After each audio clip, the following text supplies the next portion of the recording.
Click on the status link to view your edit checks. Edit checks have been created by the Institute of Museum and Library Services and/or your state library.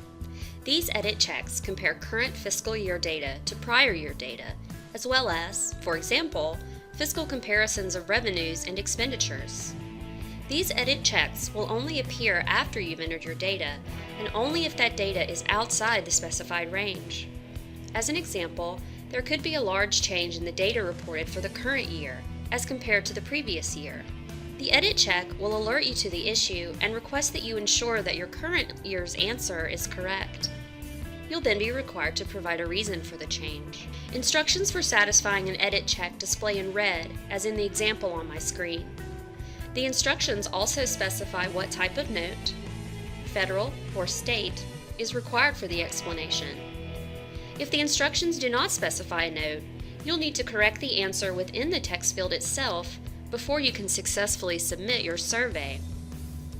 Remember to click Save after you've finished answering your questions. Click on Unanswered Questions to view a list of all questions that are required but have not yet been answered. The Unanswered Questions drop-down defaults to View Required Unanswered Questions. This view will display all questions that you must answer in order to submit your survey. To view all unanswered questions, whether they're required or not, select View All Unanswered Questions from the drop-down.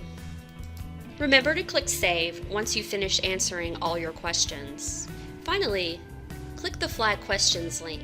If you flagged any questions within the survey, you can review them by viewing this section. Make any changes as needed, and then click Save.